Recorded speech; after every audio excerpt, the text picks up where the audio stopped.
First up, appropriately enough, is Joe Chill. After all, he is responsible for Batman's origin, so not shocking that he's the first one here. Next we have Professor Hugo Strange, an OG Batman baddie that some people might not realize dates back as far back as he does. This is followed by Tony Zuko, the man responsible for Robin's origin, yet again someone else who plays a very important role in the Batman mythos. And of course now we have the Joker, Batman's true arch enemy, debuting in, appropriately enough, Batman #1.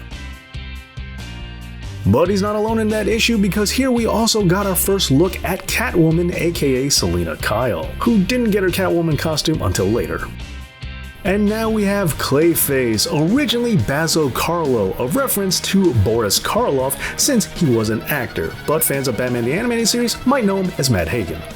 Now, have no fear, Jonathan Crane the Scarecrow is here. While he might have been in Batman Begins, he wouldn't begin until World's Finest #3. Then debuting in Detective Comics #58, we have the Penguin Oswald Cobblepot, as most recently played by Colin Farrell. Then in Detective Comics #66, we have a 2-for-1, which is fitting enough because not only do we have Salvatore Maroni, but we also have, joining him, Two-Face, Harvey Dent. If only this was issue number 22, that is the only way this could be any more fitting.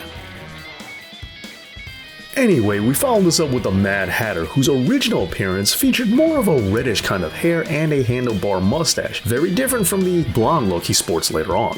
Next up, it's back to Detective Comics, and this time for Edward Nash, or Edward Nigma. He's gone by many names, but either way, the Riddler only had one first appearance.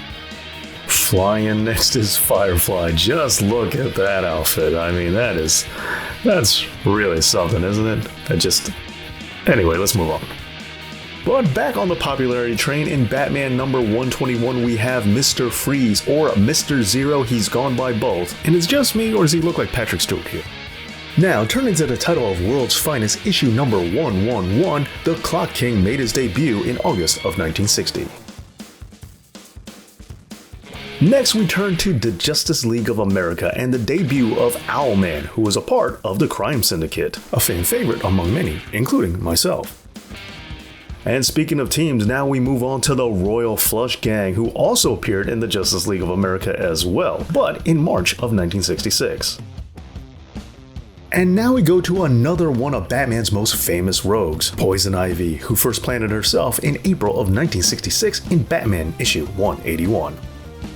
And now on the reverse, we have the Man-Bat, who appeared in June of 1970 in Detective Comics.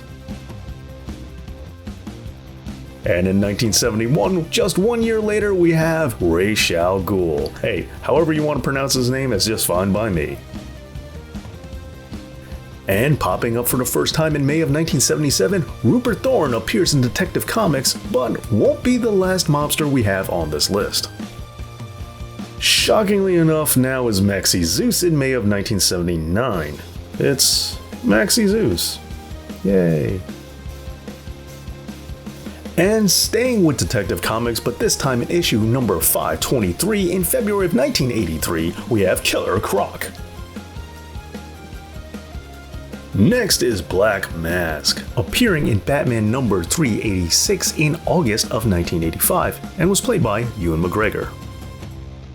And now moving back to the world of organized crime, in August of 1987, we have the Falcone crime family and Carmine Falcone.